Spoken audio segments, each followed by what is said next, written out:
proteins, but there's no, they don't have an endoplasmic reticulum. They don't have a nucleus. It's they're just kind of floaters, okay?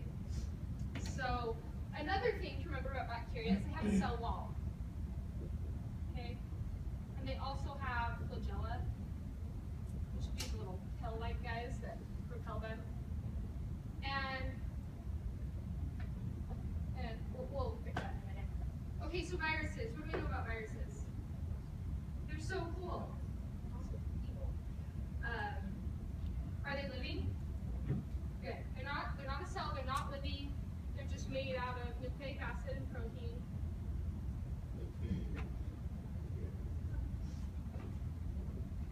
They're small. Or no, I don't want to put that out. So I don't be in trouble. It's just they use host machinery. Okay. That means when they infect the cell, they'll take it over. They'll use all of its mechanisms for transcription and translation, and that's when you get problems. So eukaryotic cells, what two types of cells are like subclasses of eukaryotic cells? Plant and animals, good. And so for most characteristics, they're the same, but plants have a few additive features that we'll talk about. What is the big thing with eukaryotic cells? Good, organelles. Guys, remember this. So, this means they have lysosomes. They have endoplasmic reticulums. They have a nucleus. They have mitochondria. They have a Golgi. Okay. Which is cool because they operate the cell. And what else is? Yeah. Okay, let's talk about unique features of plant cells. What do they have? Good. They have a cell wall, as someone just said, which actually makes them, which ties them, it's a similarity between prokaryotes and plant cells, right? That cell wall. They also have chloroplasts, which we talked about in detail in exam 3. And they have vacuoles, which store back. Okay, let me think about what else we need to know for this. Oh, so one thing, what would be a similarity between all 3 of these guys? Good. Protein's huge. There's one more. Okay. It's the nucleic acid. Another one. That's encompassed with nucleic acid. It's the cell membrane, right? They all have cell membranes. Shoot, am I ready to sing that?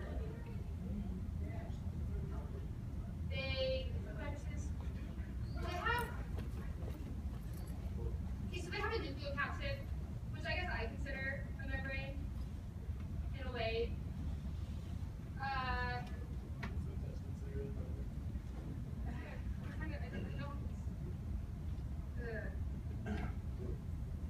Maybe I'll send out an email about that.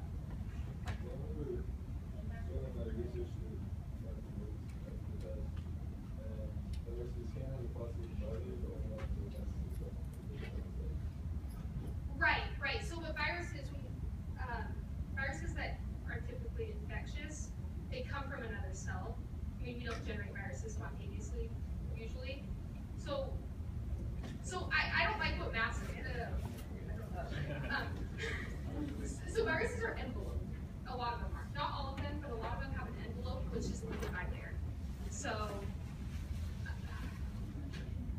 I'll make sure you guys can throw us an email about that.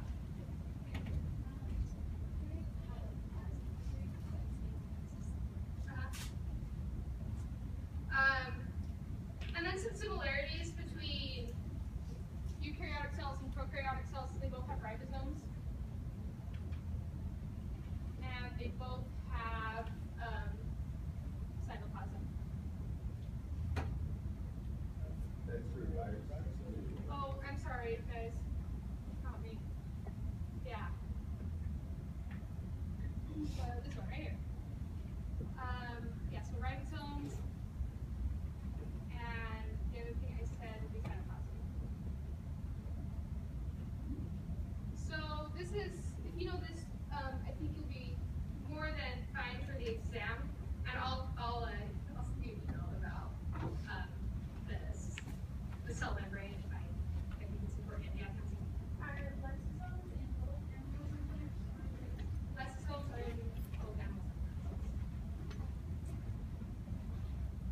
Okay, so how do we feel about this? We good? Cool. So let's move on. Can I erase this? Wait. Yes.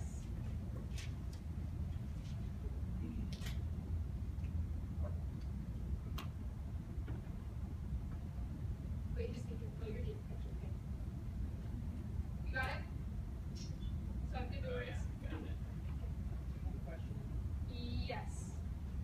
So, plant cells and prokaryotes will have cell walls, but animal cells will not have cell walls. Right. Correct. Is that your question?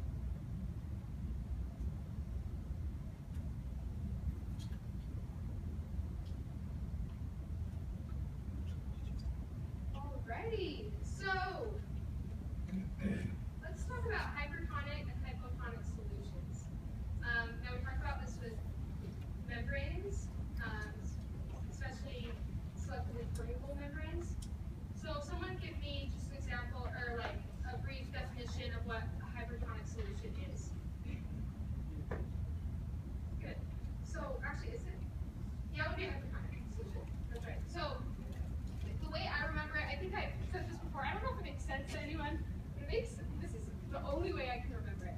With a hypertonic solution, you have your cell, right, which probably has a few little solute particles in it.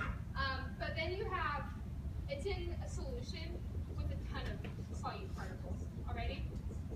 And so what happens is there will be a net osmotic pressure, and so water will go out of the cell. And it does this to make the concentration equal. You can remember it mathematically if you know the equation for concentration, which isn't hard, it's mass over volume. But anyways, you don't need to know that. So if the water will go out, and then you'll have this shriveled cell. And I always remember because my little sister's super hyper, and so she's always really fit because she doesn't stop moving ever. Anyways, I don't know if that helps. It really helps me. But then you have a hypotonic solution, which would be, it's just a cell that is more concentrated on the inside. So water will flow in through this selective permeable membrane. And what happens is you will get a giant swollen cell that can explode. What's the one thing, if you were to have something like this, I think we did a problem like this in class, and if you have a bunch of solute particles on this end, and not very many solute particles on this end, and so you have a net transfer of water, right? Because there's different concentrations. What would you need in order to have that net movement? Good. So for water to move into here, it has to be able to cross this membrane. Yeah.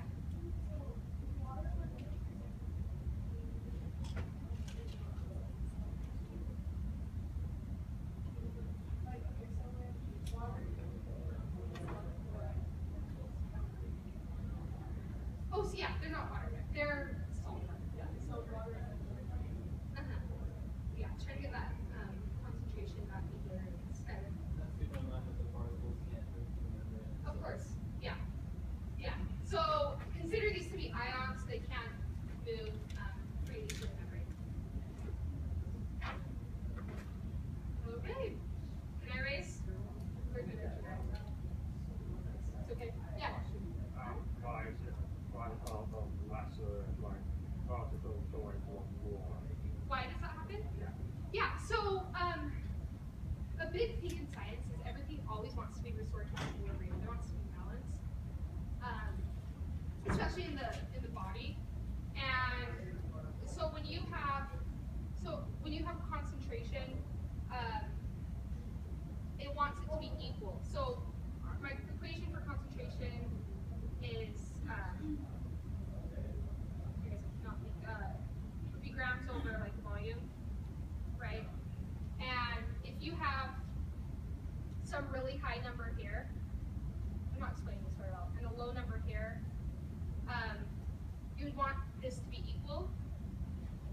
So you'd have a net movement of this water. It increased the volume. Yeah, I didn't explain that well. Can anyone, yeah. 10 grams per milliliter, then it's trying to equalize it out, so you have like 1 gram. Yeah. Yeah, so pretty much. Basically, it's trying to have the same on both sides. It's trying to have the same on both sides, So if you have exactly. 10 grams per milliliter over here, but you only have 1 gram per milliliter on the right side, some water is going to go over, so there's less milliliters, so that you get 5 grams per milliliter on both sides. Right. Okay, does that answer your question? I did not explain that very well. And I can try again if that doesn't make sense. Elise? I have a question for you. So if we take the example of the ocean shaping, there's a lot more solids to water on that side than there are solids to water on the right side. So if you want a ratio of solids to water, it's really unequal. So you need more water where there's more solids to make the balance of solids to water. Yeah. Yeah, so it's the same thing as what I felt to show here. It's all about restoring that balance and having the same amount of, the same ratio, that's what this was saying. Okay, if that doesn't make sense, come talk to me after and I will try again.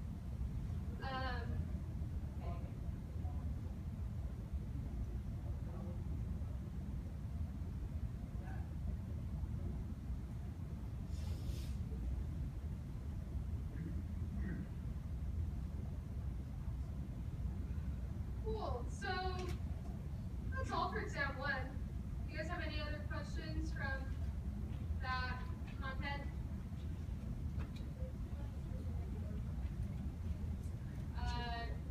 You need to know names of organelles, but you don't need to know those.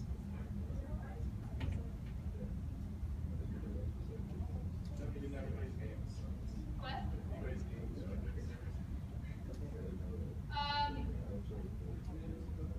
Yeah, so there are experiments. I will tell you which ones. How about I talk about that at the end? There was, well, I can remember 2 off the top of my head, but there were only 3 experiments. Yeah.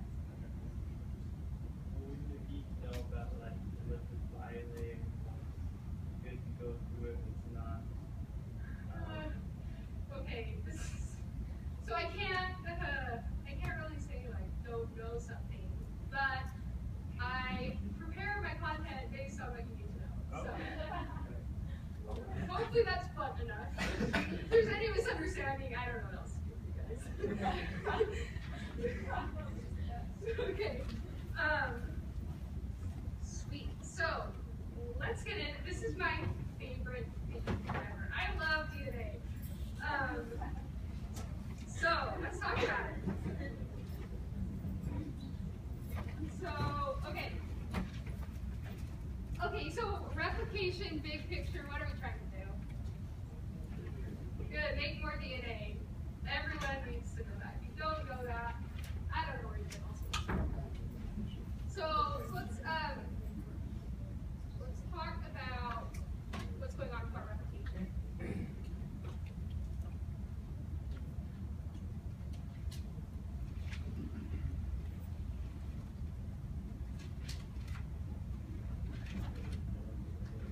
I think after drawing this for years, I'd be a pro at it now. It still is hard to draw.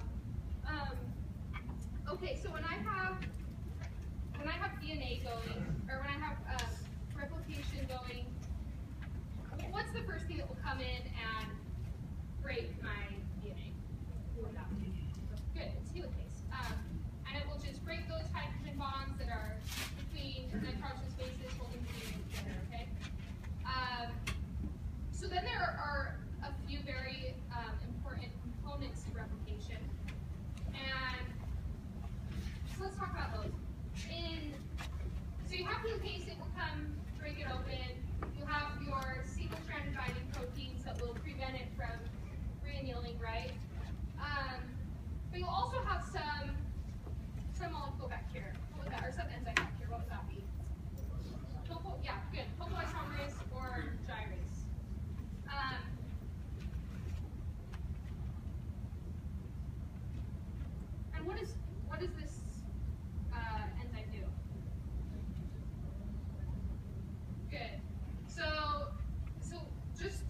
pressure, like supercoiling. When you are unwinding this DNA, you create a ton of tension and pressure here, and you're going to have some serious breakage if you don't have gyrates. So actually, some antibiotics that target bacteria, of course, they'll inhibit this whole. This is you guys don't know this, but it's kind of cool.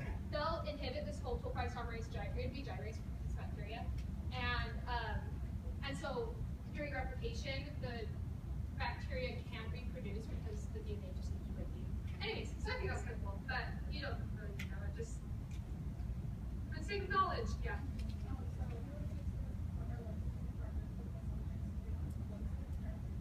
Yeah, so topoisomerase just makes little clips back here that will allow the DNA to unwind, so you don't create that tension.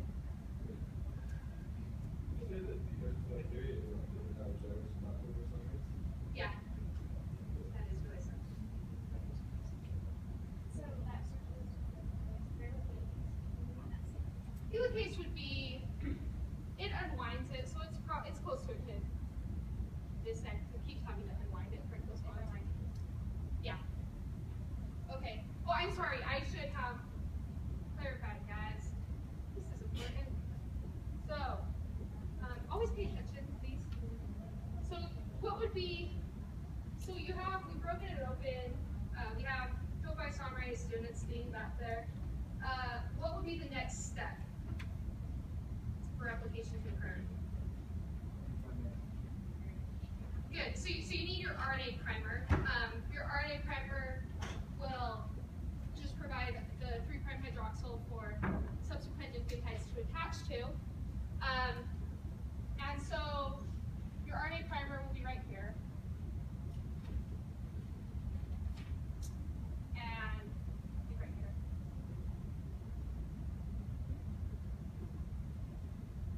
So this is great. We have our primer. Things are looking up for us in the replication sense. And so then we'll have polymerase come in. And what's a key? You guys, I can't say it enough. What way does polymerase synthesize DNA or RNA? 5 to 3. Okay. I'm gonna write it huge because I do not want you to forget.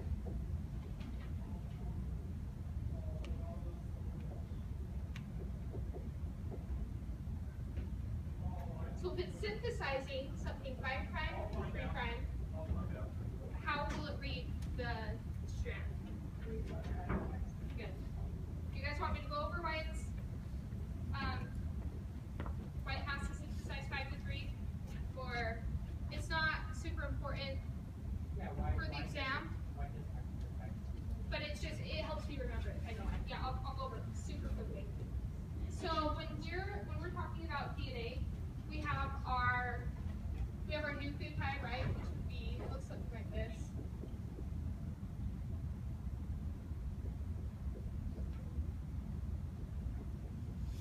You'll have an charge in space. Oh, there's my initials too. That's cool. The same initials as the charge in space. So, okay, so we have this 3' hydroxyl group right here. And in order, this phosphate, it has some chemical properties that will allow it to attach to this hydroxyl, this alcohol group right here, to form this, just another nucleotide. And when you're thinking of, so the 5' to 3' comes in when we're talking about how to label the sugar. In chemistry, the prime is just a way of denoting which carbon we're talking about. So this first carbon would be 1', 2'. This one right here is 3', 4', and then you have your 5' one right here. And so it needs to be 5' to 3' because this alcohol doesn't have the properties to come in and attach to the phosphorus. The phosphorus has to attach to the alcohol. So it has to be in this orientation. Does that make sense? Okay.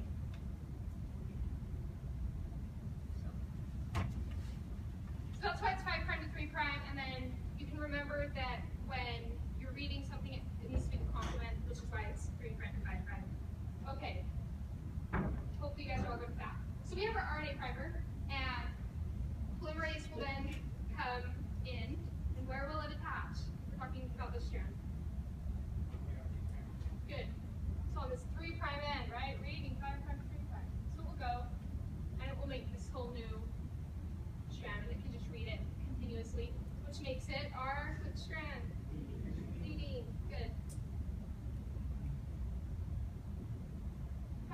this strand right here, it has a little bit of a problem because it can only read, right, 3' to 5'. So RNA polymerase will attach to the RNA primer, and it will just have to make these Okazaki fragments.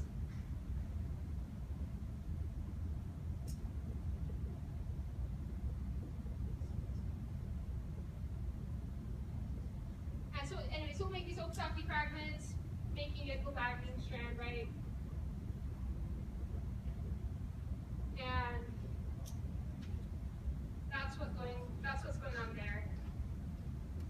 So do you guys have any questions about this? Yeah. It says like I got that over there. It says like whole RNA goes into full process before you have that. So it will. There's another.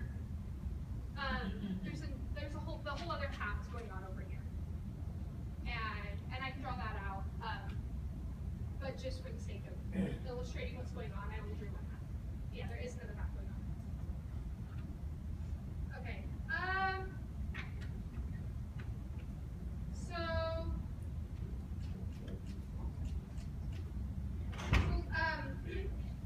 Let's actually talk about that other half. Can I erase this?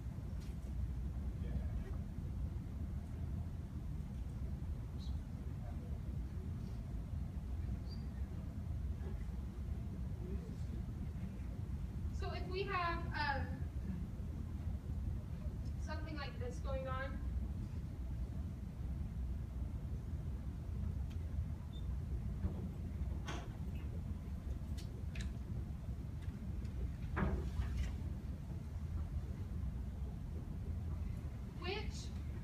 which strands are going to be my leading strand? Top right and bottom left. Good. So we'll have leading,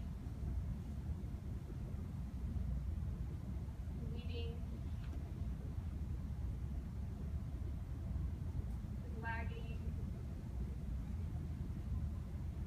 lagging. Can everyone see why each part would be leading or lagging? Or, oh my gosh, leading or lagging. Can everyone see that? Because if you can't, tell me and we'll go over it. It's not a big deal.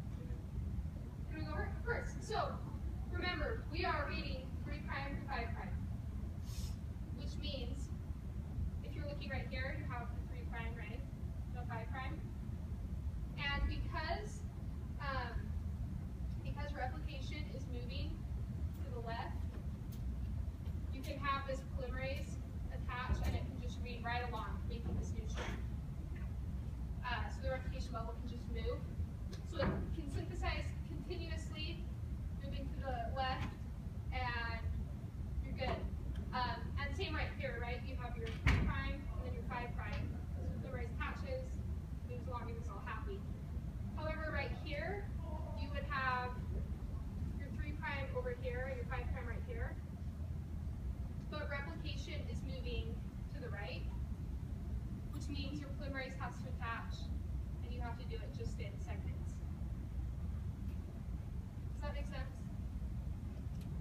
So if I were you guys, I would just write out exactly, for a problem like this, which is here on the exam, I would write out exactly which part is 5' and 3', and then you can go from there, and it should be difficult.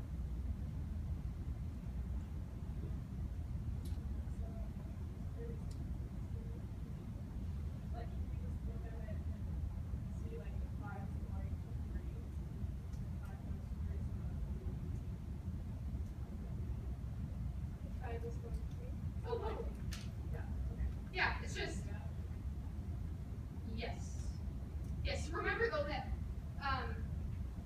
the leading will always be, so the type of strands being synthesized will always be opposite of each other, okay?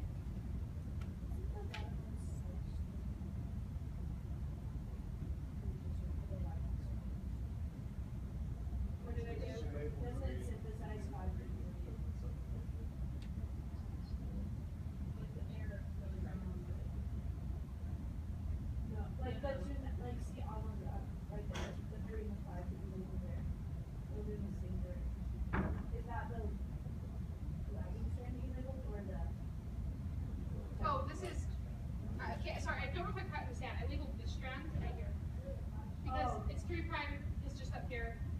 I just did that. I thought you were labeling it. Oh, no, I'm sorry. Yeah, so I just labeled this strand just so you can see, like, look at this little segment. Things are typically easier if you break it up, right? So anyways, don't do it if it confuses you. Okay, are we good with that? Oops, so.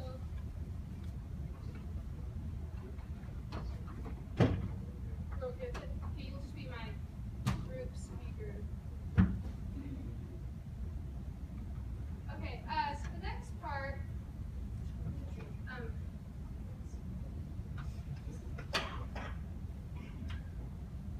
so let's talk about if we were,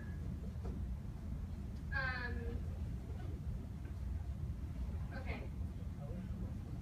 So if we were to grow a culture of bacteria in a normal media, so that means we just have our normal nitrogenous bases, our normal nucleotides C, G, T, and A. And then we transferred this colony to a media that has radioactive cytosine. Okay, are you guys with me? And so we allow one round of replication to occur, and this is our sequence originally.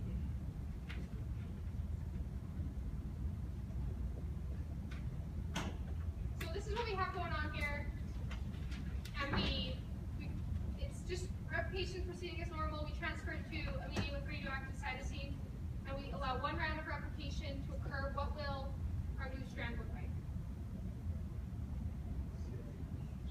Right. Good. Where is it radioactive though? Good.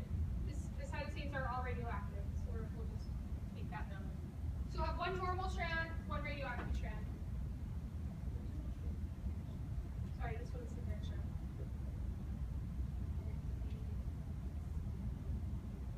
Yeah. Yeah. Sorry, what was why are only the species labeled? So we put it in a media that has radioactive cytosines. Okay. This is a way of tracking replication usually. Simple replicating the solution. Yeah. Okay. So it's taking up those nucleotides that are in the solution used for replication. Okay, so there was, where do we go next?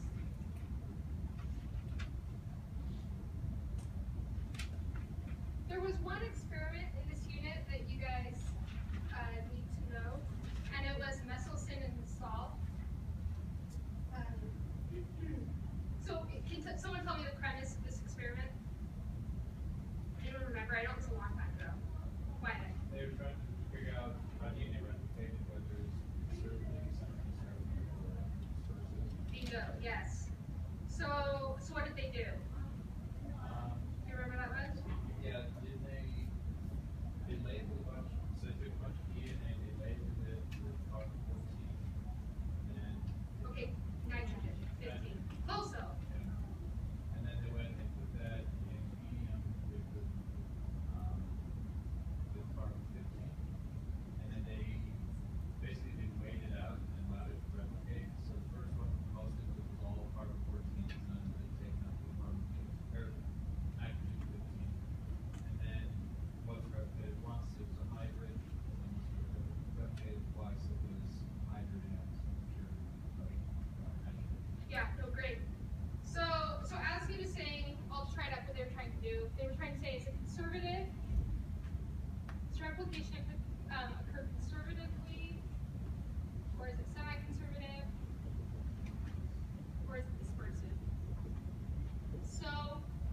So this means if we have two strands of DNA and conservative replication is going on, then we're going to have one strand that was just like the parent strand, and then one strand that has our new daughter strand, which would have a different type of nitrogen in it. So we'll do squiggly lines for that. And then this occurs again. So the two strands stay together, you make two new squiggly lines.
and then that keeps going, right? Those were the two theories.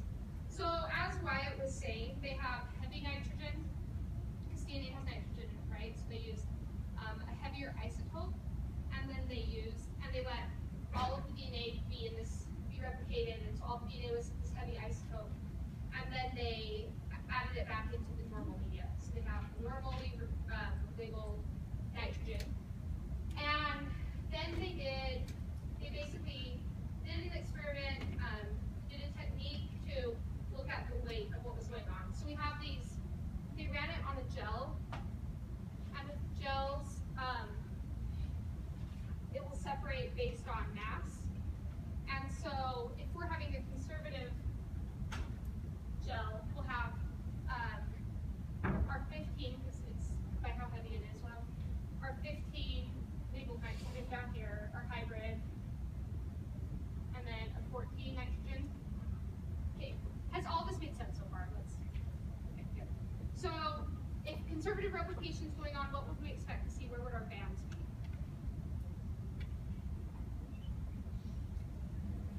Yep, first generation.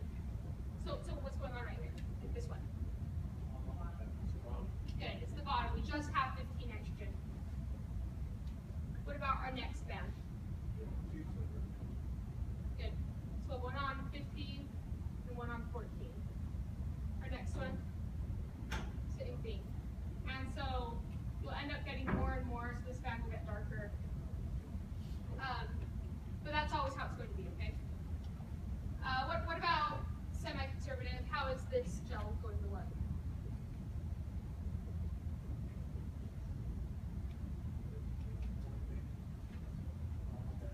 Good. Yeah, then you'll have a hybrid band, and then you'll have a hybrid band and this light band now, and slowly you'll just kind of start seeing migration like that. Okay. Then dispersive.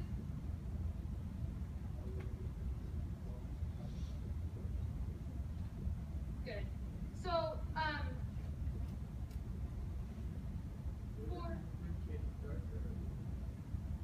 it would end up getting darker because you have more DNA that you're running in that gel.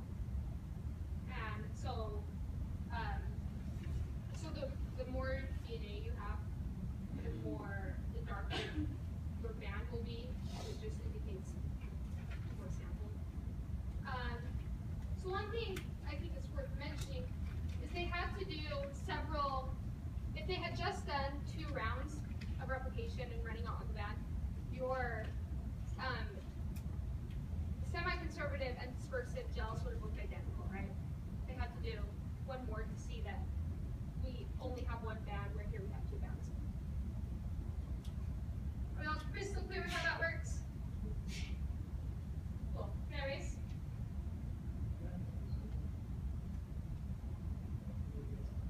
Yeah. Sure. Yeah. Wait, so if you only did 2 generations, then semi-conservative, dispersive, and so on? Right. Okay, so that's what they needed to do. Yep. Okay. So am I not supposed to erase this? Is that?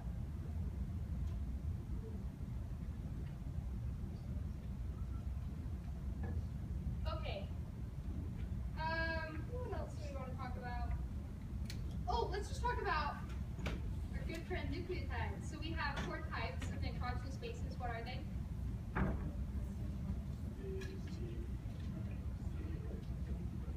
A, T, C, and G. Uh-huh. Yeah. Yes, please.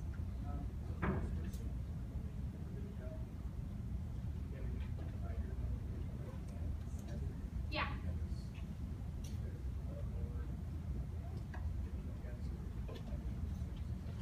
You're exactly right.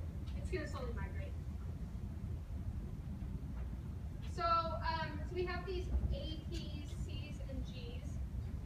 And A's and T's will form a bond, right?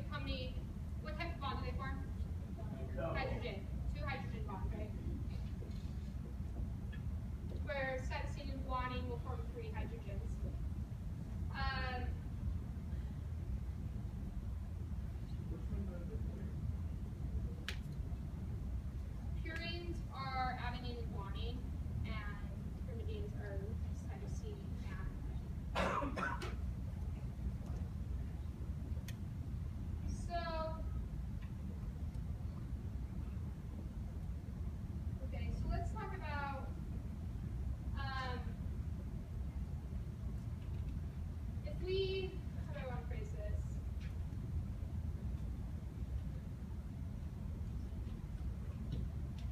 so we need to have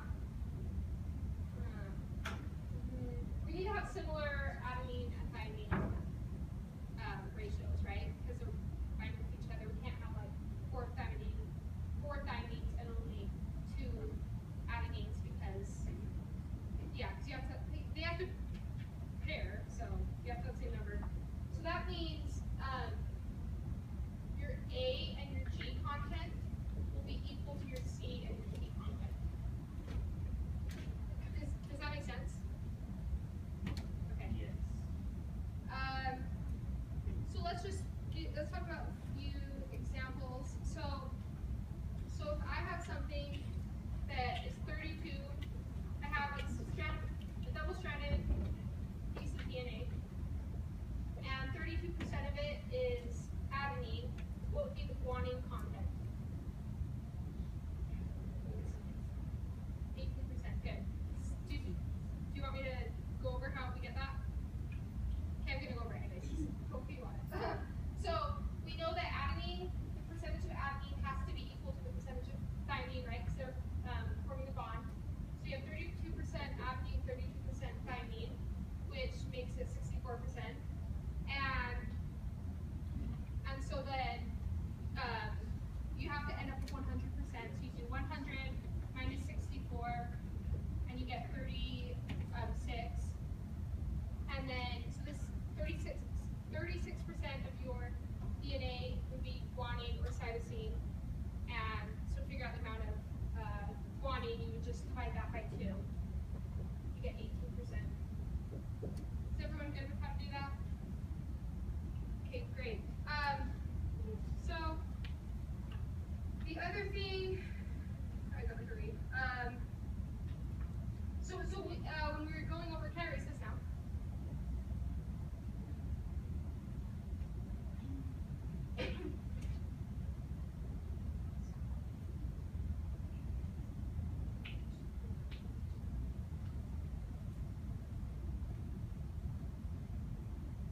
When we were going over this unit originally, we did this experiment that was showing it dealt with proportionalities.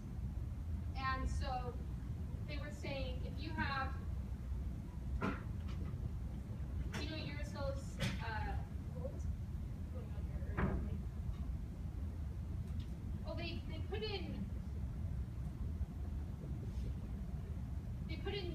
nucleotides, and they put 3/4 of the nucleotides that they put in were uracil, and 1/4 was guanine.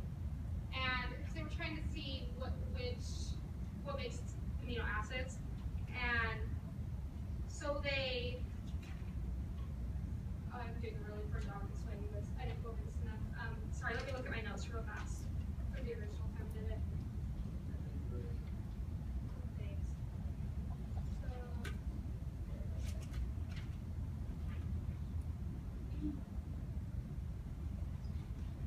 Well, they were trying to look at codons, and they found that the codon that was created most often was UUU.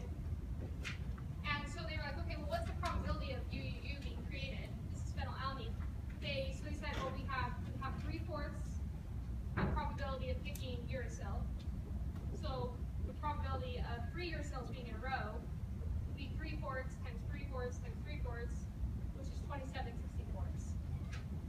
The probability of having this, okay? So what would be the probability then of having UUG?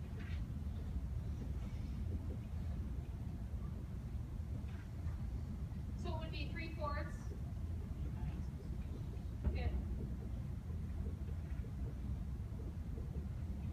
So then they just wanted to not work with fractions, so they did something called normalization. And they basically said, okay, 27/64 equals 1. So everything will be a fraction of this. So you can tell 9 goes into 27 3 times. So the probability of getting this would be 1/3.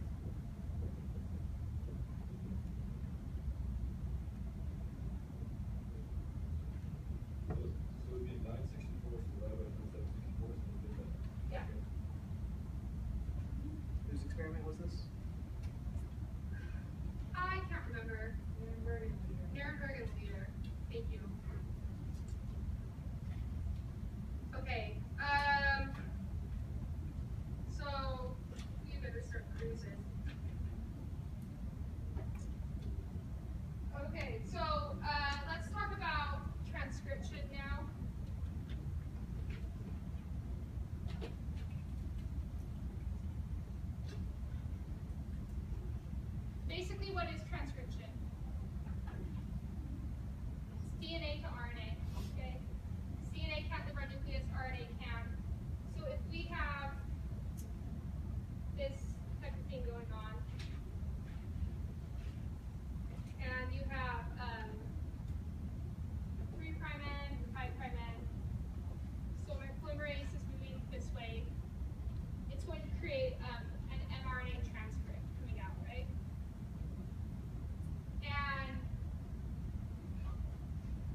so pretty much, if you know this basic idea, you can understand that you have your RNA polymerase, it's reading the DNA strand in the 3' to 5' direction. Therefore, it is synthesizing in a 5' to 3' direction. I think will be sufficient. We'll be fine with that. So your 5' end is going to be right here, right?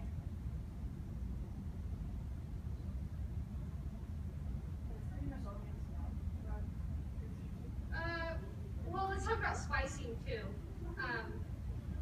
Oh, by the way, guys, don't get your left to your right mixed up when you're doing stuff like this, because he can ask you. I know it sounds really basic. I can't tell my right hand and my left hand apart, which is the most embarrassing thing ever. But I can't, so I did it wrong on my driving test. It was horrified. But it's a form of dyslexia, I found out finally after 20 years. But anyways,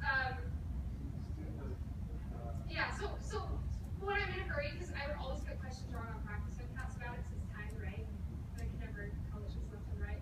Anyways, okay, sorry, I feel like I'm off on tangents. Just don't mix it up. Do this if you have to, or wherever watch my left hand. Yeah. It's single-stranded RNA. I just drew it as. Yeah, I just drew it. So I don't know why I drew it that. Wait, how does the right-handed and left-handed thing like? So you would just, I mean, you could just know that it's moving, it's synthesizing in a direction from, here we go again, left to right, okay? Or that my 3' end is going to be on the right side, my 5' end will be on the left side. It's really basic. It's just something I'm so dumb with. What? Just so you can choose which one is reading and which one is Right. okay. Yeah. Sorry. I'm just staring you down. I don't think this is related to this one, but right-handed, left-handed injections. I always think, is it left-handed? It's Yeah, that's common nature. I'll double check for you with that. I'm pretty sure it's left-handed. So again, another. I always have to try to. Yeah. What was the answer to that test question you asked? Why? Right in the class? Nobody knows. Yeah. RNA is ready to Right. Well, it's DNA. RNA is synthesized 5 to 3, which means the DNA is read 3 to 5.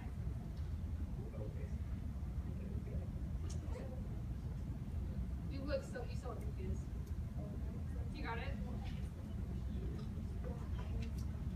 Okay. Always on the left. Yes, it's got it. No, so he can switch it if he puts. He can go like this, and then you'd have a different situation going on. So just pay attention to where he marks the 5', 3'. So then we have something that I love called splicing. And what is splicing? Taking out the introns. So this is really cool because it lets you have a lot of diversity with the same genetic sequence.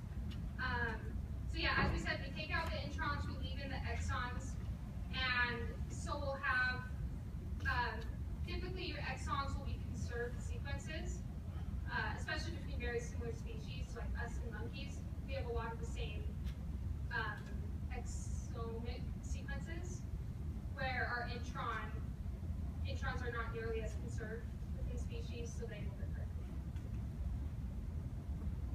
Okay? Absolutely. Exons are read. Well, they're all made into this mRNA transcript. But the only ones that are made into the mRNA that leaves the nucleus and is translated are exons.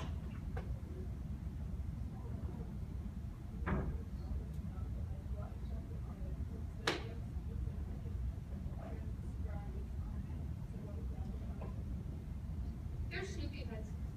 Yeah. So they're adenine, uracil, guanine, or cytosine.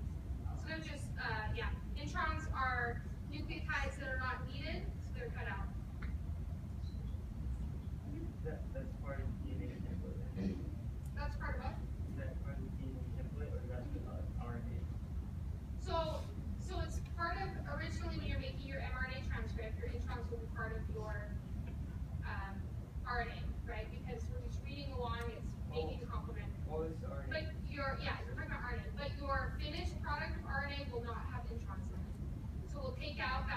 very well conserved region. Okay. Okay. So remember, RNA uses uracil and it's typically single-stranded, whereas DNA uses thymine and it is double-stranded. Okay, so finally, let's go over translation.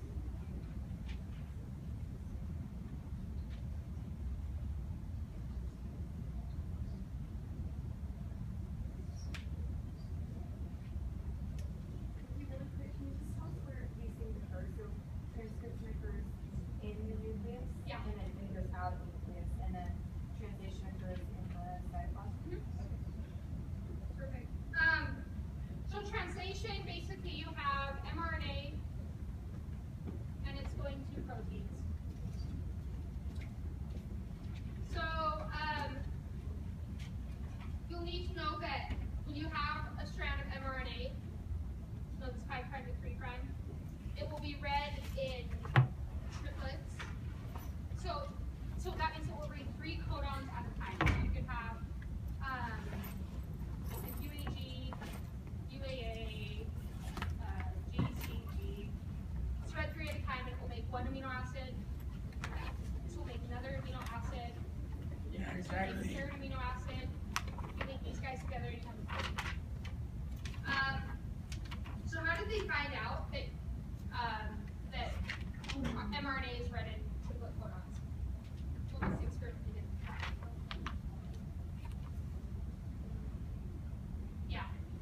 Yeah, so this is easy to remember because it's just so simple. So like, okay, well if we have this big strand going on here, I don't know, see, if we have this strand, we start 4 amino acids, but let's say we cut out this. All of a sudden everything's going to change. This will be a new amino acid, this will be a new amino acid.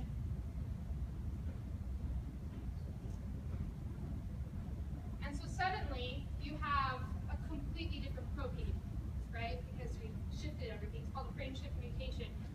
So then they said, okay, well, what happens if we cut out another base? Well, now you have these 3 and these 3 together, which makes another new protein. So they said, okay, well, let's see what happens if we cut out a 3rd base. And suddenly we lost this whole amino acid, but the rest of the amino acids were the same. So that's how they figured that out.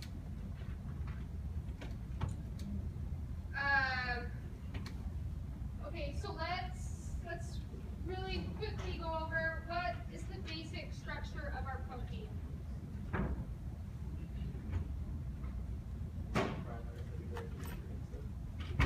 So we'll talk about that in a moment, but I mean just more technically, what is the backbone? Yeah, so we have an amino acid, I shouldn't say protein. We have this going on.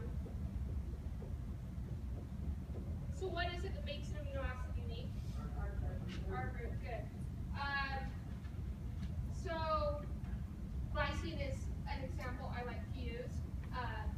If you have just a hydrogen, right?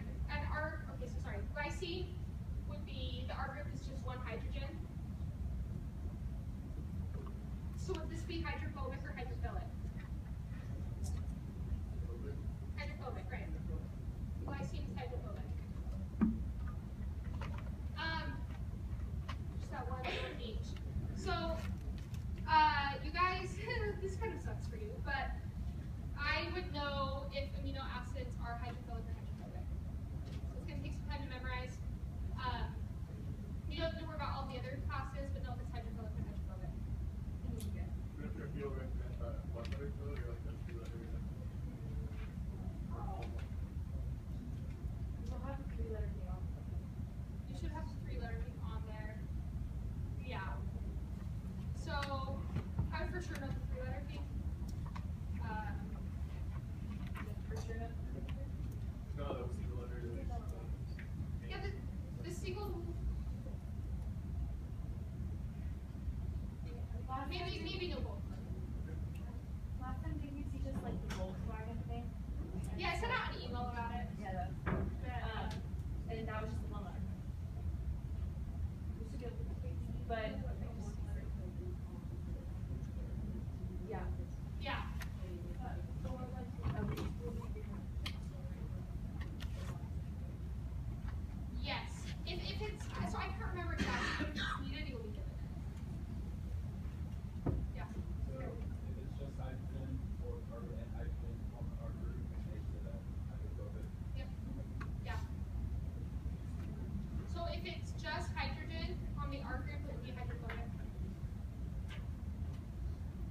from an OH instead of a hydrophilic.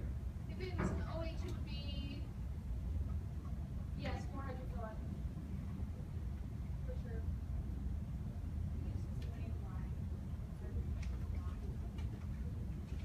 Why what? Yeah, so they don't have a difference in, there's not a big electronegativity difference. So you don't have this charge separation. When something's hydrophilic, it has a charge, which is why it will interact with water. So water also has an intramolecular charge. No, so covalent bonds can definitely be hydrophilic because you can have a drastic difference in electronegativity. So water, for example, is hydrophilic, obviously, right? It's what's makes something hydrophilic. Yeah. Anyways, so they're covalent bonds still, or I guess they'd be hydrogen bonds, but they're also considered covalent, and they would have just a big difference between, the oxygen wants electrons more than the hydrogen does, so we'll have a partial negative. I think that like the possible divide there, you know, it's just like our Yeah, they're hydrophobic. yeah, that's great. Was there another question over here? So, we have said that covalent is hydrophilic and then is ionic. Is that? Well, covalent can be hydrophilic or hydrophobic. Um, Don't worry about it. Just know if Remember, you're I don't know if on the test, that test, or something did we have to know, you'd be able to identify if it was hydrophilic or polar or non-polar. And then, you know that non-polar can cross the violet. right. That's what I'm is. Yeah, so non-polar can cross the lipid bilayer, polar can't. Okay, got it. Okay, we don't need to worry about it. So, all right. We're almost done with exam 2. I think we have 3 general protein structures: primary, secondary, and tertiary. Really quickly, what are they? Primary just a lot of amino acids. So they're peptide bonds, right? So it's just the amino acid sequence. What would be secondary?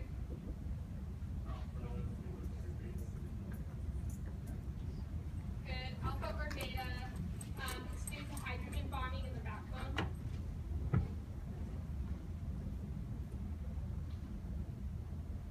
And then finally, you have your tertiary structure, which would be an R-chain interaction.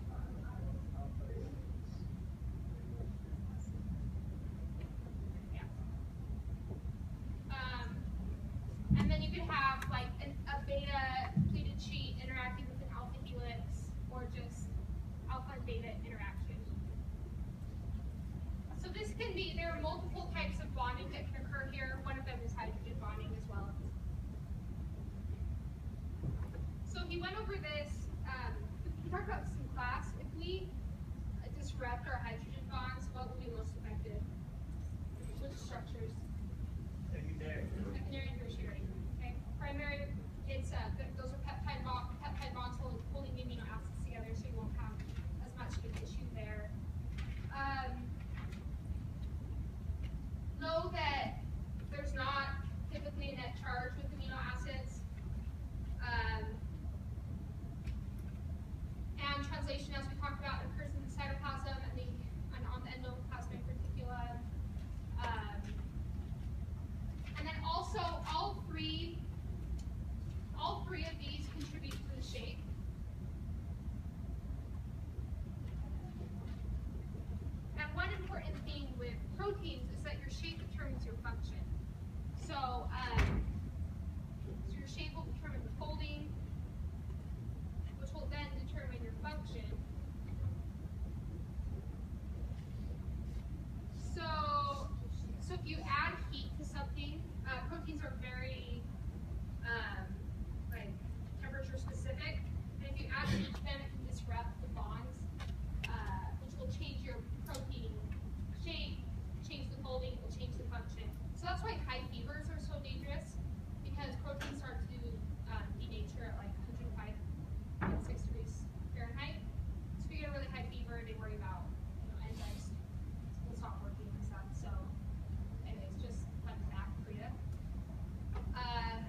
heartache on exam 2.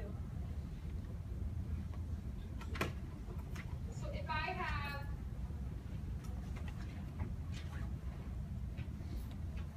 this strand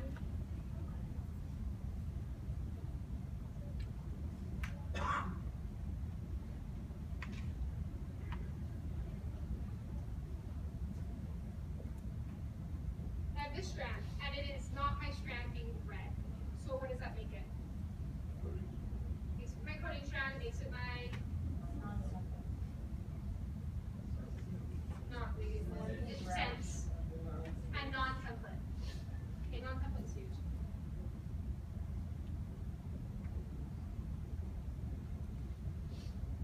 So if what would the complementary strand be then? Okay, and can someone just yell out the sequence that would be going on here? Wait, T guys? Good.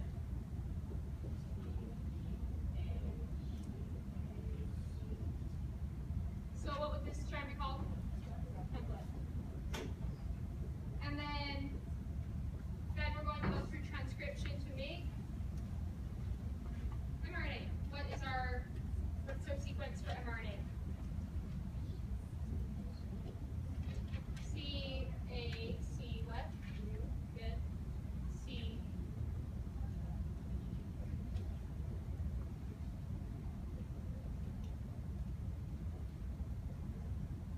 So then tRNA will come along and it will read it, 5' to 3'. So what would be my tRNA sequence?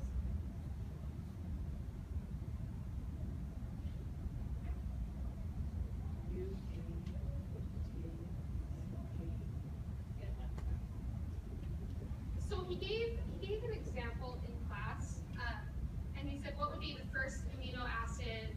What would be the first tRNA for this mRNA? What would it be? GUG. Good. Yeah.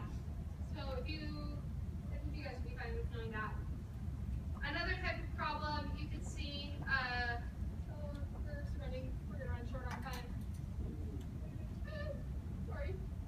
Look over here.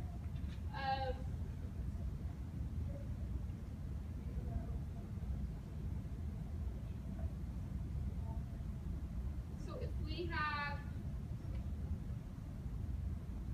okay, I don't know if I'm going to go over this just because I really want to get through all the content and we have 15 minutes left. So you know those problems where they gave you a molecular weight of either DNA, double-strand DNA, or protein, and then you had to calculate either the DNA weight or the protein weight. Know how to do those. And we can go over them at the end if we have time, but right now we don't. Yeah. So it's like second first sequence, it's one multiplied by seven. Right. Sure. Okay. Yeah, so that's know how to do that. Really quickly, the other thing that could happen is you could see a problem where you would say you have a certain content of adenine, guanine, thymine, cytosine, or uracil. Then you have like 3 different samples. And you could have 30%, 20%, 20%. It's 30. What type of, would this be DNA or RNA? Good. Would it be I can't get my words right today. Would it be double-stranded or single-stranded? Good. Double. It's double-stranded. Oops. I'm sorry. It would be double-stranded because you have the same adenine, thymine, and guanine uracil, the guanine cytosine content. So to give you another example would be like,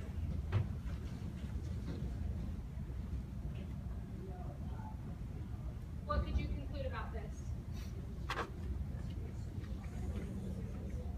Good. It's single-stranded RNA.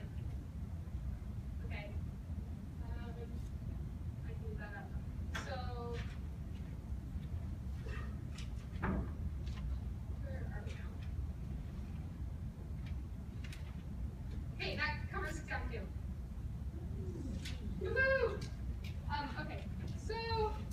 then we have exam 3, and exam